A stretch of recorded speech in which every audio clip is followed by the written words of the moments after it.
Hi, நான் யாருன்னு தெரியுதா? நான் தான் தண்ணீர். நான் உங்க பாடியில என்னென்ன பண்ணுவேன் தெரியுமா? என்ன தினமும் சரியான அளவுல குடிக்கலனா உங்க பாடி பார்ட்ஸ் என்ன ஆகும் தெரியுமா?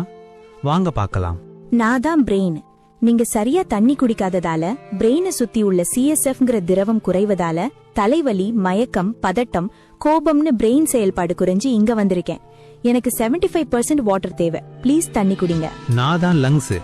எனக்கும் நீங்க தண்ணி குடிக்காததால ட்ரை காஃப், நெஞ்செரிச்சல், ஆக்சிஜன் அளவு குறைஞ்சு என்னோட லங்ஸுக்கு பாதுகாப்பே இல்லாம இங்க இருக்கேன். எனக்கு 90% வாட்டர் வேணும். நான் யாருன்னு தெரியுதா? உங்க போன். என்கிட்ட சைனோவியல் ஃப்ளூயிட்னு ஒரு திரவம் இருக்கு.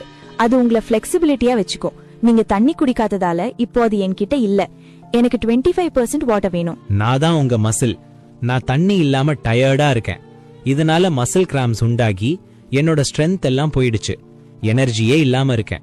எனக்கு 75% வாட்டர் வேணும். நான் தான் உங்க ஸ்கின். என்னோட எலாஸ்டிசிட்டி எல்லாம் போயிடுச்சு. ரிங்கிள்ஸ், ட்ரை ஸ்கின், அரிப்பு, எரிச்சல் எல்லாமே வந்துடுச்சு. அதனால தான் நான் இங்க இருக்கேன். எனக்கு 80% வாட்டர் வேணும். நான் தான் பிளட் செல். உங்க பாடியில முக்கியமானவன். நான் இல்லன்னா ஒண்ணுமே இல்ல. ரத்தம் திக்காகிடுவேன். நல்லா பிளட்ல சுத்தி வர முடியாது. பிபி உண்டாக்குவேன். ஹார்ட்ட பாதிப்பேன். முடிஞ்சா உங்க ஆர்கன்ஸ ஒன்னா டேமேஜ் பண்ணுவேன். எனக்கு 85% வாட்டர் வேணும். ஓகே ஃப்ரெண்ட்ஸ், ஒரு நாளைக்கு 2 to 3 லிட்டர் தண்ணியாவது குடிச்சு எங்களை ஆரோக்கியமா வச்சுக்கோங்க. Bye by.